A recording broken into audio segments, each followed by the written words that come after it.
ঘটনাগুলো ঘটেছে সেখানে আবার মার্কিন পররাষ্ট্র দপ্তর থেকে হালকা একটা বিবৃতি আসছে আর আশঙ্কা করা হচ্ছে ভিসা নীতি কখন কার উপর যে পড়ে।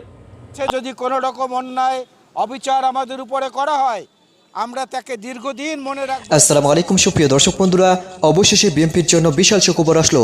দর্শক বন্ধুরা, এবার বিএনপির উপর হামলাকে কেন্দ্র করে আমেরিকা থেকে ভিসা নিষেধাজ্ঞা জারি করতে শুরু করেছে এবং সেই সাথে সেই হামলাকে কেন্দ্র করে এখন পুরো বিশ্ব জেগে উঠেছে।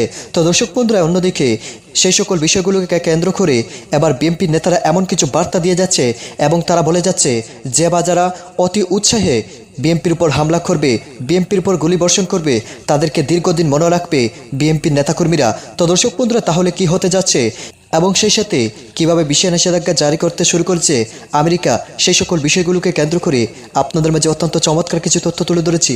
আপনারা সেই তথ্যগুলো জানলে অবশ্যই বুঝতে পারবেন কীভাবে শেষ পর্যন্ত বিএনপির জন্য সুখবর আসতে চলেছে।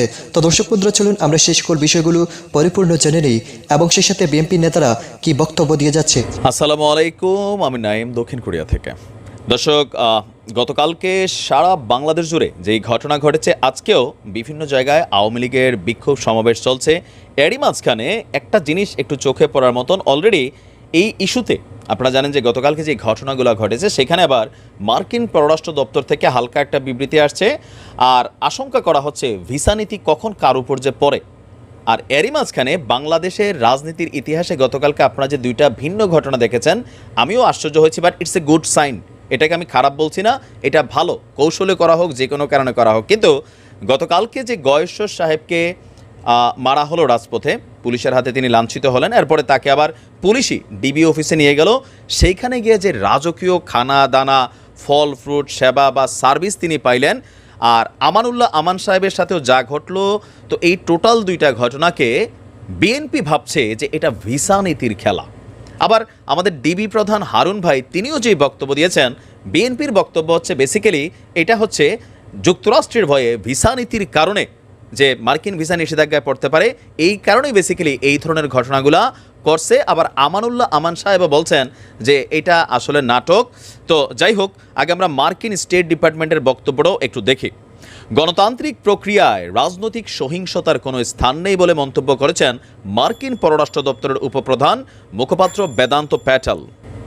গতকালকে সারা দেশে যেই ঘটনাগুলো ঘটেছে সেটা নিয়ে আপনার স্টেট ডিপার্টমেন্টে সম্ভবত বাংলাদেশি একজন যে সাংবাদিক আছেন তিনি প্রশ্ন করেছিলেন। তো সেখান থেকেই আপনার আমেরিকার বক্তব্য হচ্ছে যে আপনার প্যাটেলের বক্তব্য যে সুস্পষ্ট করে বলেছি যে আমরা আবারও পুনর্ব্যক্ত করব, গণতন্ত্রে রাজনৈতিক সহিংসতার কোনো স্থান নেই। আমরা কোনো একক রাজনৈতিক দলের পক্ষে না, মানে বিএনপির পক্ষে আমাদের অবস্থান না।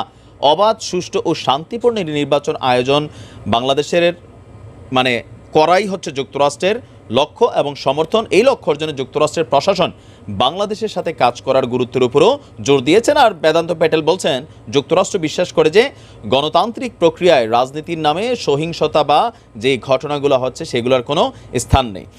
আর অপরদিকে আপনার বিএনপির মহাসচিব মির্জা ফখরুল ইসলাম তিনি গতকালকে একটা বক্তব্য দিয়েছেন, সেটা হচ্ছে রাতের বেলা যেই বিশেষ বৈঠক বসেছিল আপনারা জানেন যে গুলশানে, তখন তিনি বলছেন যে গয়েশ্বর চন্দ্র রায়কে খাবার খাওয়ানো, আমানুল্লাহ আমানুকে ফল পাঠানো ভিসা নীতির একটা ইফেক্ট।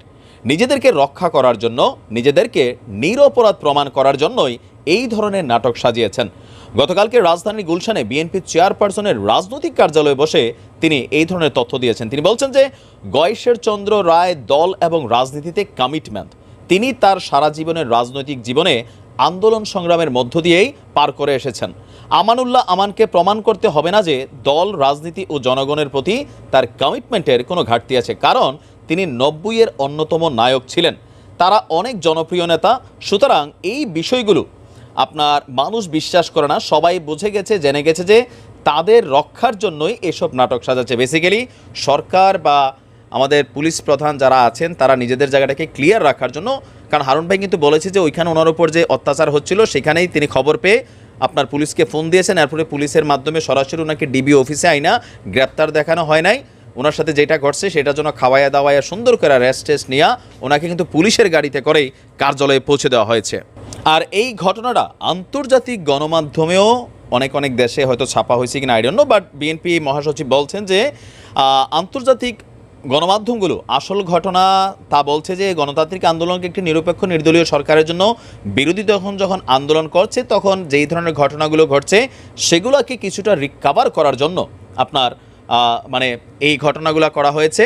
তিনি বলছেন, আমাকে মির্জা আব্বাসকেও নিয়ে গেছে, তখন তো সুস্বাদু আম খাওয়ানো হয়নি, ফলও পাঠানো হয়নি, এখন কেন করা হচ্ছে? কারণ ভিসা নীতি থেকে রক্ষা পাওয়ার জন্য। মির্জা ফখরুল সাহেব বলছেন, এর আগে যখন তাদেরকে গ্রেপ্তার করা হয়েছিল তখন কেন আজকের দিনের এই ঘটনাটা ঘটলো না? তবে ঘটনা যখনই ঘটুক, যেই কারণেই ঘটুক, ঘটছে তো আমার মনে হয় যেটা গুড সাইন।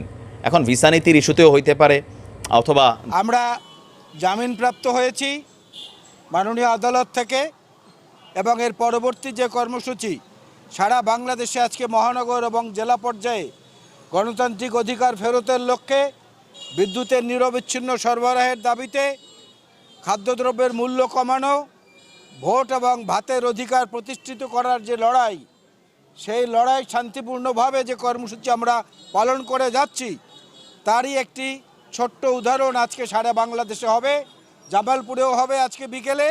সেই কর্মসূচিতে জামালপুরের অতি উৎসাহী কোনো কর্মকর্তারা যদি বাধা সৃষ্টি করেন, কারণ নির্দেশে যদি কোনো রকম অন্যায় অবিচার আমাদের উপরে করা হয়, আমরা তাকে দীর্ঘদিন মনে রাখবো ইনশাল্লাহ। এতটুকু শুধু বলতে পারি। সবাইকে মনে রাখা যায় না, ভালো কাজ যারা করেন তাদেরকেও মনে রাখা যায়, কুকীর্তি যারা করেন তাদেরকেও মনে রাখা যায়।